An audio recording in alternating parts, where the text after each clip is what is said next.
Hello नमस्कार दोस्तों, स्वागत है आप सभी लोगों का सिटी विजय वाला पे। मेरा नाम है योगेश लहानकर और मैं आपके सामने अभी खड़ा हूं आपके पूरे के पूरे हिस्ट्री के HQP 09 के पेपर एनालिसिस के बाद। और इसका मतलब यह है कि अब समय आ चुका है आपको वो क्वेश्चंस बताने का जिसके ऊपर सबसे ज्यादा सवाल बच्चों के द्वारा पूछे गए हैं और क्या इनमें से किसी क्वेश्चन को सच में चैलेंज किया जा सकता है या नहीं। मैं आपको यह भी बता दूंगा कि ऐसे कोई क्वेश्चंस है क्या जहां पे कोई गलती थी, और अगर वो गलती थी तो क्या आपको ऐसे क्वेश्चन में चैलेंज करना चाहिए कि नहीं चाहिए, इसके ऊपर हम लोग चर्चा करेंगे। आगे बढ़ने से पहले सभी को याद दिला दूं, this is the QR code to join the Telegram channel. अगर अभी तक आपने नहीं किया है तो प्लीज इसको गूगल लेंस के जरिए स्कैन करके जो लिंक मिलेगी उसके ऊपर क्लिक करके टेलीग्राम का चैनल जो है वो ज्वाइन कर लीजिएगा। Without any further ado let's get started. पहला क्वेश्चन है यहां पे अलाउद्दीन खिलजी के बारे में, और ये है कि देखिए निम्नलिखित में से कौन से कथन अलाउद्दीन खिलजी के संबंध में सही है। ठीक है, ये एक इकलौता क्वेश्चन ऐसा मुझे लगा कि जो 100% चैलेंजेबल है। ठीक है, जब मैं अभी थोड़ी देर पहले ये कर रहा था आपके साथ पेपर एनालिसिस कर रहा था, तब मुझे लग रहा था कि ठीक है चलो यार, एनटीए ने जो कुछ भी आंसर दिया है जो कि A B and D सही है ऐसा मुझे भी लग रहा था, लेकिन फिर बाद में मैंने डी स्टेटमेंट के ऊपर थोड़ा सा ज्यादा फोकस किया।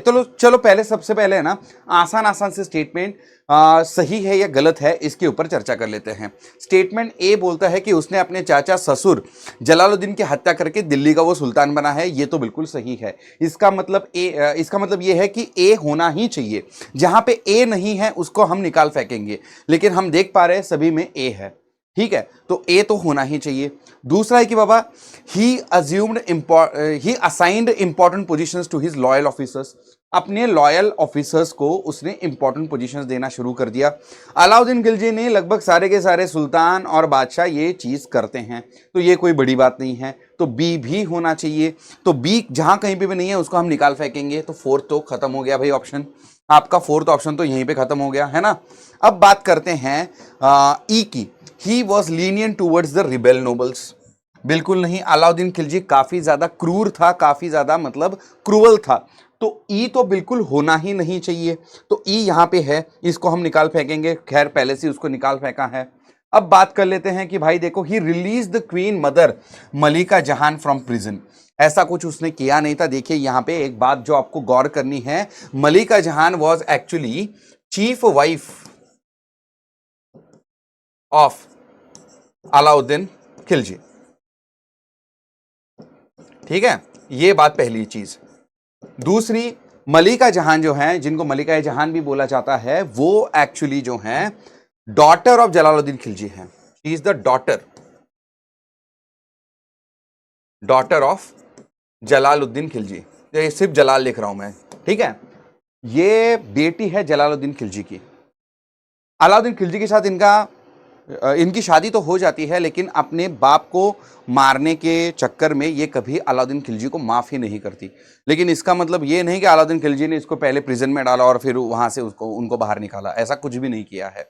बातें यहां तक की जाती है कि ये जो चीफ कॉन्सोर्ट है अलाउद्दीन खिलजी की, जिनका नाम है मलिका जहान, डॉटर ऑफ जलालुद्दीन खिलजी, ये जब अलाउद्दीन खिलजी ने दूसरी शादी करी, जब उनके दूसरे वाइफ का नाम है महरू। ठीक है, महरू उनके दूसरे वाइफ का नाम है, सेकेंड वाइफ है ये, second wife of Alauddin Khilji. जब मतलब महरू के साथ वो थोड़ा करीब आने लग गए थे, तब एक बार मलिका जहान ने महरू के ऊपर अटैक भी कर दिया था। ठीक है, मतलब मारने के लिए दौड़ी थी, और तब अलाउद्दीन खिलजी जो हैं वो बीच में पड़े थे। फिर अलाउद्दीन खिलजी ने इनके ऊपर अटैक कर दिया था, मलिका जहान के ऊपर। लेकिन तब सुल्तान जलालुद्दीन खिलजी हैं, लेकिन फिर भी जलालुद्दीन खिलजी ने कुछ किया नहीं, क्योंकि सबसे पहली बात तो यह है कि मलिका जहान अलाउद्दीन खिलजी की ही बीवी है। दूसरा, महरू भी उसकी बीवी है, as per Islam it was okay. And thirdly, even he knew that his own daughter actually had attacked Mehru first, and Alauddin was just protecting his another wife.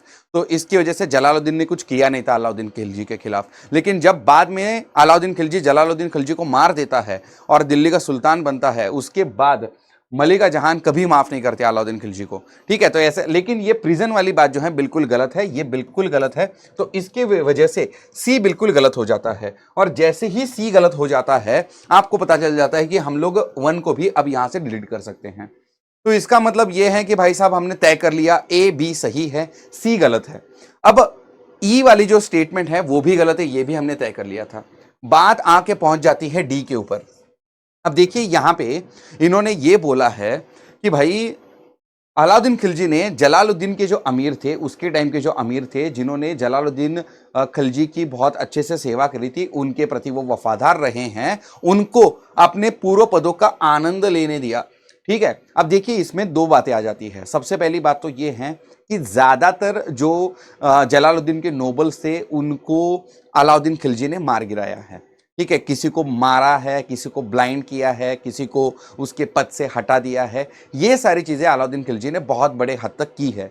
लेकिन हिस्टोरिकली ये भी बोला जाता है कि 3 नोबल्स ऐसे थे जिन्होंने जलालुद्दीन खिलजी के प्रति अपनी वफादारी आखिर तक नहीं छोड़ी, लेकिन फिर भी उनको अपने पद के ऊपर अलाउद्दीन खिलजी ने रहने दिया है। तो ऐसे में ये जो डी स्टेटमेंट है ना, ये थोड़ा प्रॉब्लम में आ जाता है। अब देखिए अगर आपको इसको चैलेंज करना है तो 100% आप चैलेंज कर सकते हैं, क्योंकि डी स्टेटमेंट यहां पे गलत लगता है। और अगर आप ऑप्शन देखते हैं तो आपको ए बी डी वाला भी ऑप्शन मिल जाएगा जो एनटी ने सिलेक्ट करा है, और आपको ए एंड बी वाला भी ऑप्शन मिल जाएगा जो आपको एक्चुअली में ज्यादा बेहतर, ज्यादा सही लगेगा। तो ऐसे में आप एक्चुअली ए एंड बी वाला जो है उसको लेके चैलेंज जरूर इस क्वेश्चन को कर सकते हैं। तो पूरे के पूरे 75 क्वेश्चन में एक्चुअली ये इकलौता क्वेश्चन मुझे ऐसा लगा जिसको आपको सच में चैलेंज करना चाहिए। इसके बाद वाले जो क्वेश्चन मैं आपके साथ डिस्कस करूंगा ना, उसमें मैं बताऊंगा कि चाहे थोड़ी बहुत गलती भी हो लेकिन फिर भी उसको चैलेंज करना आपके हित में नहीं है, सिर्फ आपके पैसे जाया जाएंगे, ठीक है। तो यहां पे ये पहला क्वेश्चन था जहां पे मैं इतना ज्यादा टाइम लेके आपको बता रहा हूं। इसी को आप चैलेंज कर सकते हो, क्योंकि अलाउद्दीन खिलजी ने ज्यादातर जलालुद्दीन खिलजी के टाइम के आमिरों को पावर में रहने नहीं दिया था, ठीक है। केवल 3 को रहने दिया था। तो ये वाला जो डी स्टेटमेंट है ना, इसको आप जरूर चैलेंज कर सकते हैं। तो ये इकलौता क्वेश्चन है मेरे हिसाब से जिसको आपने चैलेंज करना चाहिए। नेक्स्ट अप, नेक्स्ट क्वेश्चन कौन सा है? टबैको कल्टीवेशन वाला। यहां पे जहांगीर का उत्तर दिया हुआ है। क्वेश्चन ये पूछा गया था कि 17वीं शताब्दी में तंबाकू की खेती किसके द्वारा प्रारंभ की गई, ठीक है। अब ये क्वेश्चन जो है ये मैंने पेपर एनालिसिस में भी बोला था, ये चैलेंज करने लायक नहीं है, इसका उत्तर जहांगीर ही है। अब ये मैं किस बिना पे कह रहा हूं? ये उत्तर जो है सही आपका इग्नू के ई ज्ञान कोश में दिया हुआ है। ई ज्ञान कोश में दिया हुआ है। ये मैं कैसे कह सकता हूं? अगर आप ई ज्ञान कोश में ये टोबैको वाला चीज जो है सर्च करेंगे तो आपको मिल जाएगा कि भाई देखो एन ए अकबरी जो है, एन ए अकबरी,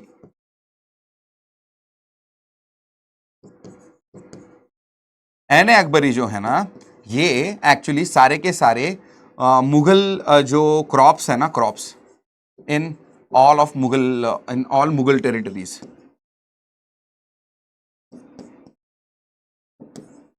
इसके ऊपर बात करता है। और जब ये सारे के सारे फसलों के बारे में बात कर रहा है तब टोबैको के बारे में बात करनी चाहिए थी। अब आपको पता है एन ए अकबरी अकबर के टाइम पे लिखा गया है, और अगर मुगल साम्राज्य के सारे रीजन्स की सारे की सारी फसलों के बारे में इन डिटेल अगर लिख रहे हैं एन ए अकबरी में, तो ऐसे में फिर टोबैको की अगर वहां पे खेती की जा रही होती तो वो भी उन्होंने एन ए अकबरी में लिखनी चाहिए थी। लेकिन एन ए अकबरी में there is no mention of tobacco, there is no mention of tobacco, ठीक है। एक और इंपॉर्टेंट बात देखिए, हमें 100% ये पता है कि जो टोबैको है it was actually introduced by the Portuguese. Tobacco CCO, हाँ, introduced by whom? By Portuguese. और ये कब इंट्रोड्यूस करी गई थी?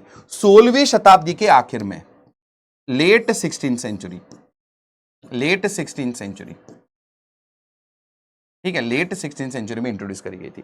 इसका मतलब यह है कि टोबैको जो है मुगल कोर्ट में लेट 16th सेंचुरी में पोर्तुगीजों ने ऑलरेडी इंट्रोड्यूस कर दी थी। लेकिन यह क्वेश्चन इंट्रोडक्शन के बारे में नहीं है, यह क्वेश्चन है इसके कल्टीवेशन के बारे में। और अकबर के कार्यकाल के दौरान जो एन ए अकबरी लिखी है, 1605 में अकबर की मृत्यु है, और एन ए अकबरी जो है लगभग यही जो टाइम फ्रेम है ये भी एक्चुअली थर्ड पार्टी इसका कवर करता है। तो यहां पे उस फसल के बारे में फिर ये आना चाहिए था, जिक्र आना चाहिए था, जो कि नहीं आता है। और फिर बाद में हम लोग देखते हैं कि टोबैको जो है गुजरात एंड वेस्टर्न घाट्स में, कहां कहां पे बाद में 17वीं शताब्दी में 17th सेंचुरी के पहले कुछ दशकों में Gujarat and western Ghat section में इसका जो है सबसे पहले जो है कल्टीवेशन शुरू हो चुका था। यह बोला जाता है 17th सेंचुरी के पहले दूसरे शतक में यह बहुत बड़े हद तक शुरू हो चुका था। ज्यादातर सेकेंड जो दशक है उसमें ये टोबैको जो है उसकी फसल लोगों ने लेना शुरू कर दिया था, ऐसे बोला जाता है। तो इसी वजह से ये जो है ज्यादातर जहांगीर के टाइम फ्रेम के साथ मेल खाता है, और इसी वजह से जहांगीर बिल्कुल सही है। इसको आप बिल्कुल भी चैलेंज मत कीजिएगा, पैसे जाया चले जाएंगे। Next question, which is incorrect about Swami Dayanand Saraswati. अब ये क्वेश्चन थोड़ा सा प्रॉब्लमेटिक है क्योंकि 4 स्टेटमेंट दिए हैं और उन्होंने ये अज्यूम किया है कि 3 स्टेटमेंट बिल्कुल सही है, 1 स्टेटमेंट गलत है। अब यहां पे भी एक्चुअली में जो 4th आंसर एनटीए ने दिया है ना, ये आप चैलेंज ना करें तो बेहतर। मैं क्यों बताता हूं। सबसे पहले तो देखो, फर्स्ट स्टेटमेंट बहुत ही आसान है। 1875 आर्य समाज की स्थापना करते हैं स्वामी दयानंद सरस्वती बॉम्बे में, ये बिल्कुल सही है। ये फैक्चुअल स्टेटमेंट है। फैक्चुअल स्टेटमेंट जो है सही है या गलत है ये तय कर पाना सबसे आसान होता है। तो ये फैक्चुअल स्टेटमेंट है, सही है, ये तो भाई बात खत्म, ये सही है ना। दूसरा स्टेटमेंट देखिए, इन्होंने क्या बोला है कि उनका मानना था कि स्वार्थी और अज्ञानी पुजारियों ने हिंदू धर्म को विकृत कर दिया है, ये भी इनका मानना था। यस, स्वामी दयानंद सरस्वती जी ने यह माना था। तीसरा स्टेटमेंट फिर से एक बार फैक्चुअल है। स्वामी दयानंद सरस्वती ने केशव चंद्र सेन से मुलाकात की और साथ चर्चा भी की थी। उन्होंने वेदों के और लोटों का नारा भी दिया था, यह बिल्कुल सही है। यह फिर से एक बार फैक्चुअल स्टेटमेंट है। तो स्टेटमेंट 1 और 3 के बारे में तो बिल्कुल कोई भी प्रॉब्लम नहीं है, ठीक है। सेकेंड स्टेटमेंट के ऊपर थोड़े बहुत सवाल उठाए जा सकते हैं। सबसे ज्यादा सवाल उठाए जा सकते हैं 4th स्टेटमेंट के ऊपर, लेकिन वो भी एक्चुअली में सही लगता है, ठीक है। यहां पे देखिए क्या बोला है कि भाई वेदों के ऊपर उनकी पूर्ण निर्भरता ने उनके उपदेशों को तार्किक एवं विवेकपूर्ण स्वरूप दिया था। तो सबसे पहले तो बात ये हम मानते हैं कि स्वामी दयानंद सरस्वती जी ने जो कोई उपदेश करे थे वो तार्किक लगते हैं, विवेकपूर्ण लगते हैं, ये तो बिल्कुल सही है। लेकिन यहां पे जो एक पूरा का पूरा पूर्ण निर्भरता बोला गया है ना, ये इसको एक्सट्रीम में धकेल जाता है। ये एक्सट्रीमिटी जिसे बोलते हैं ना, इसका प्रतीक है। इतने बड़े एक्सट्रीमिटी लेवल के, मतलब मैंने हमेशा आपको बोला है जब कभी भी कोई भी स्टेटमेंट बहुत ज्यादा एक्सट्रीम बात करता है तो उसको गलत माना जाएगा। अब देखिए, हमें पता है स्वामी दयानंद सरस्वती जी ने वेदों को ही इनफैलिएबल बोला है, मतलब अंग्रेजी में इसको इनफैलिएबल बोलते हैं। इसका मतलब यह है कि वेद कभी गलत नहीं जा सकते। इनफैलिएबिलिटी ऑफ वेदास, इसके ऊपर ये बिलीव करते हैं। तो ऐसे में एक्चुअली में देखा जाए तो ये सही है, लेकिन अभी हमें 4 में से किसी एक स्टेटमेंट को गलत ठहराना है ना, किसी ना किसी को तो गलत ठहराना है। तो यहां पे चूंकि इनका हिज कंप्लीट डिपेंडेंस बोला है ना, तो इसको लेके हम थोड़ा सा इसको गलत बोल सकते हैं। इन कंप्लीट डिपेंडेंस की वजह से हम इसको गलत बोल सकते हैं। अगर यहां पे his dependence on the Vedas बोला होता तो वो पूरी तरीके से गलत हम लोग नहीं बोल सकते, ठीक है। लेकिन फिर भी इन 4 स्टेटमेंट में से जैसे मैं कह रहा हूं 4th ही स्टेटमेंट जो है हमें गलत लगता है। आपको यहां पे इनकरेक्ट कौन सा है, गलत कौन सा है, यही पूछा था। चौथा ही हमें गलत लगता है, और ऐसे में मुझे लगता है कि ज्यादातर बच्चों ने 4th ही किया होगा। इसको चैलेंज ना करो तो बेहतर। अगर आपने इसको चैलेंज किया, आपके पैसे जाने वाले हैं। एनटीए वही बोलेगा कि हमने जो दिया है वही सही है, बाकी आपकी मर्जी, है ना। यही एनटीए आपको बोलेगा। नेक्स्ट क्वेश्चन, ये एक्चुअली एक ऐसा क्वेश्चन है जहां पे गलती हुई है लेकिन चैलेंज करके कोई फायदा नहीं। यहां पे उत्तर ये जो ए सी एन ई दिया हुआ है ना, इसमें से एक्चुअली में मुझे ई के साथ प्रॉब्लम है। सबसे पहले आसान आसान जो ऑप्शंस हैं उनके ऊपर बात कर लेते हैं। बात हो रही यहां पे मौर्य साम्राज्य के पतन की, उसके कारणों की। अब देखिए, सबसे पहला कारण तो वीक सक्सेसर, अशोक के कमजोर उत्तराधिकारी, ये तो बिल्कुल सही है। ए तो ए होना चाहिए, ए सब में है, वो प्रॉब्लम है। डी बिल्कुल नहीं होना चाहिए क्योंकि इन्वेजन ऑफ द हंस ये है actually cause for the decline of Gupta's, decline of Gupta's, तो ये बिल्कुल नहीं होना चाहिए, है ना। तो डी नहीं होना चाहिए, डी जहां कहीं पे है उसको निकाल फेंको। अब बात आके पहुंच जाती है आपकी ए सी ई ओनली या फिर ए ओनली। ए तो है भाई। अब चलो बात कर लेते हैं आपके बी की, excessive deforestation. Excessive deforestation is one of the causes for the decline of Harappan civilisation, Harappa. तो बी तो बिल्कुल नहीं होना चाहिए, है ना। अब फिर से एक बार बात वहीं पे आके पहुंची, सर ये सी का क्या है, हैवी एक्सपेंडिचर। हैवी एक्सपेंडिचर इसका एक कारण रहा है, ऐसा डीडी कोसंबी जी का मानना है। डीडी कोसंबी जी बोलते हैं कि जो मौर्य साम्राज्य था वो after the death of Ashoka economically बहुत ज्यादा स्ट्रगल करने लग गया था, और इसी वजह से वो बाद में कहते हैं कि यहां पे हमें क्या देखने को मिलता है, यहां पे हमें इकोनॉमिक हार्डशिप देखने को मिलती है। और इसका पता वो कैसे लगाते हैं, इसका पता वो दो चीजों से लगाते हैं। पहला, कॉइन डिबेसमेंट। कॉइन डिबेसमेंट कहते हैं कि कॉइन्स की जो प्यूरिटी होती है वो कम हो जाती है। It showcases that the economy is struggling. और दूसरा है कि भाई साहब यहां पे टैक्सेशन जो है वो बढ़ चुका है। Even prostitutes are now being tax, prostitutes are being tax, यानी जो वैश्या व्यवसाय करने वाली महिलाएं हैं उनसे भी अब टैक्स लिया जा रहा है। क्यों? क्योंकि मौर्यन साम्राज्य की आर्थिक परिस्थिति जो है बहुत खराब हो चुकी है।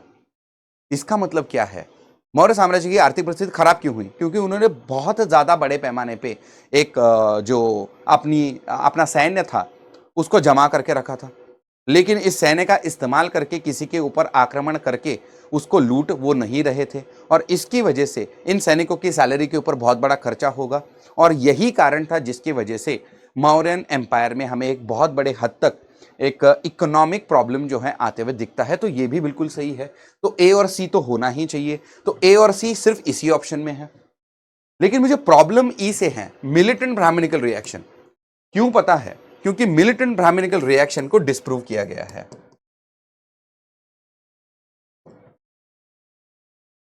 हरप्रसाद शास्त्री जो है,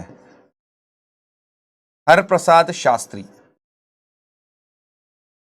इन्होंने एक्चुअली ये वाला जो है थियरी दिया था। उनका ये मानना है कि अशोक ने जिस प्रकार से बुद्धिज्म को बहुत ज्यादा बढ़ावा दिया उसकी वजह से ब्राह्मण जो हैं काफी ज्यादा नाराज हो गए। ठीक है, उन्होंने ये कहा कि जिस प्रकार से नॉन वेजिटेरियनिज्म के ऊपर शाही किचन में बंदी कर दी गई थी, या फिर जिस प्रकार से केवल बुद्धिज्म को ही बहुत ज़्यादा फोकस में लाया जा रहा था अशोक के द्वारा, इसकी वजह से ब्राह्मण नाराज हो चुके थे। और इसी वजह से वो कहते हैं कि पुष्यमित्र शुंग ने बाद में जो कुछ भी किया मौर्य साम्राज्य का, जिसकी वजह से अंत हुआ, वो एक actually Brahmanical, militant Brahmanical reaction था। ऐसा इनका मानना है, पंडित हरप्रसाद शास्त्री जी का।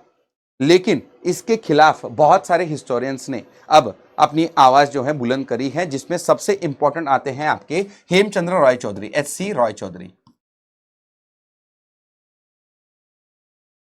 और ये कहते हैं कि भाई साहब देखो ऐसा कुछ है नहीं। अगर हम अशोक के बहुत सारे शिलालेख पढ़ते हैं तो उसमें उन्होंने ब्राह्मण और श्रमण और साथ ही साथ बुद्ध धर्म और धम्म और संघ सभी को बहुत अच्छे से ट्रीट करने के लिए बोला है। ठीक है, अगर अशोक को ब्राह्मण्स पसंद नहीं थे तो उनका रिस्पेक्ट करने के लिए क्यों बोलेगा, वो भी शिलालेख में, है कि नहीं। तो ऐसे में ये जो थियरी है जो कि हरप्रसाद शास्त्री जी के द्वारा दी गई थी ई वाली, वो एक्चुअली में डिसअप्रूव्ड है। ठीक है, तो ये होना नहीं चाहिए था आपके ऑप्शन में, ए और सी होना चाहिए था, केवल ए और सी। मैं तो कहता हूं आपके ऑप्शन कैसे होने चाहिए थे, ए सी एंड ई ओनली, ऐसे भी ऑप्शन अगर होते तो बढ़िया रहता। लेकिन अभी के लिए क्या है ना, ए और सी वाला ऑप्शन एक ही है, जिसमें ए भी साथ में आ रहा है। तो इसको अगर आप चैलेंज करोगे तो उसका कोई फायदा नहीं होगा। लेकिन जी हाँ, ये जो ई वाला है ये डिसअप्रूव्ड है, मिलिटेंट ब्राह्मणिकल रिएक्शन डिसअप्रूव्ड है, ये आपको पता होना चाहिए। ठीक है, चलिए नेक्स्ट क्वेश्चन करते हैं, और ये है असर्शन रीजन वाला। ये अवदान के बारे में है। अवदान के बारे में, अनेक अवदानों की रचना का मुख्य उद्देश्य महायान बौद्ध धर्म की शिक्षाओं को लोगों तक पहुंचाना था, जो कि बिल्कुल सही स्टेटमेंट है। अवदान बुद्धिज्म की टीचिंग्स को लोगों तक पहुंचाने की कोशिश में एक बौद्ध साहित्य का प्रकार था। ठीक है, अब यहां पे दूसरा स्टेटमेंट दिया है, महावस्तु और दिव्यवदन, इनकी रचना बौद्ध संकर संस्कृत में की गई है। अब देखिए, सबसे पहली बात, आपको ऐसा इसको देख के लगेगा कि ये दोनों बिल्कुल एक दूसरे के साथ संबंधित नहीं है, लेकिन ऐसा नहीं है, दोनों एक दूसरे के साथ संबंधित भी है। और आर जो है एक ही सही व्याख्या भी करता है। कैसे करता है, महावस्तु और दिव्यवदन जो है दोनों के दोनों क्या है, दे बोथ बिलोंग टू अवदान लिटरेचर।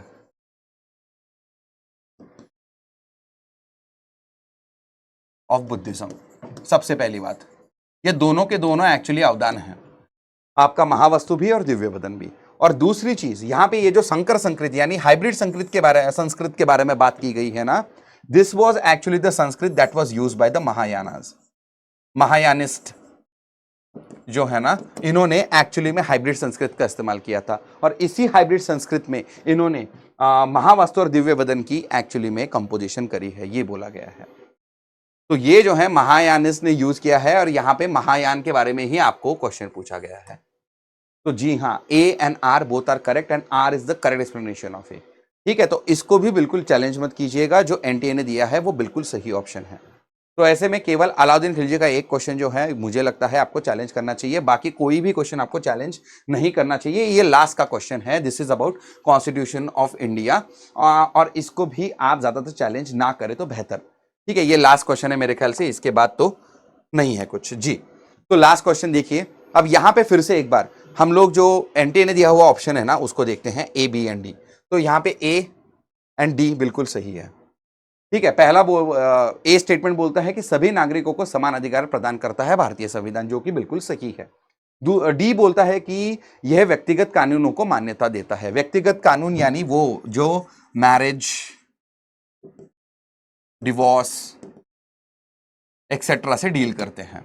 ठीक है, तो उसके बिल्कुल विपरीत वाक्य यहां पे ई में दिया गया है, जहां पे बोला गया है कि उत्तराधिकार, यानी यहां पे इनहेरिटेंस भी आता है बाय द वे। ठीक है, इनहेरिटेंस, मैरिज, डिवोर्स एक्सेट्रा, इन सबको पर्सनल लॉ बोला जाता है। ठीक है, इसको पर्सनल लॉ बोला जाता है।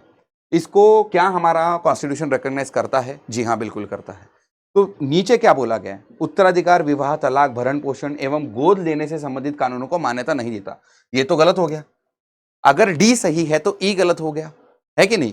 तो अब यहां पे देखिए, डी सही है, ई गलत है। ई जहां पे है निकाल फेंको, है कि नहीं? तो ई को निकाल फेंका हमने।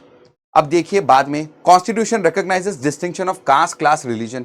संविधान जाति, वर्ग, धर्म आदि के भेद को मान्यता देता है। बिल्कुल गलत, सी होना ही नहीं चाहिए, सी होना ही नहीं चाहिए, क्योंकि हम कॉन्स्टिट्यूशन में हमेशा ये कहते हैं कि किसी के भी लिंग, धर्म, जात वगैरह के आधार के ऊपर कोई डिस्टिंक्शन नहीं किया जाएगा, है कि नहीं? तो सी तो बिल्कुल होना ही नहीं चाहिए। तो अगर ई और सी होने ही नहीं चाहिए तो आपके पास ऑप्शन ही बचता है केवल दो, ए बी एंड डी। और इसी वजह से एनटीए ने दिया हुआ ऑप्शन आपको सही मान के चलना है, इसको बिल्कुल भी आपको चैलेंज नहीं करना है। अब यहां पे प्रॉब्लम कहां पे है? एक्चुअली में प्रॉब्लम बी में है। It provides for a uniform code of civil procedure and uniform criminal code. इस दोनों में भी प्रॉब्लम है। देखिए, सबसे पहली बात तो uniform code of civil procedure है नहीं भारत में।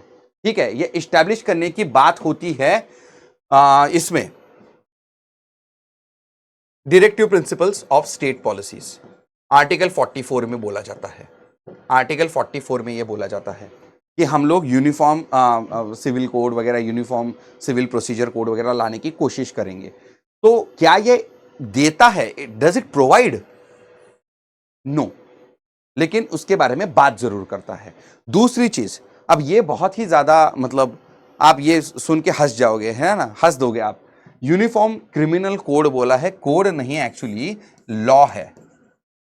आईपीसी, इंडियन पीनल कोड, या फिर अभी भारतीय न्याय संहिता, भारतीय नागरिक सुरक्षा संहिता वगैरह, है ना। तो ये जो है ना कोड नहीं है, ये एक लॉ माना जाता है, यूनिफॉर्म क्रिमिनल लॉ, ठीक है।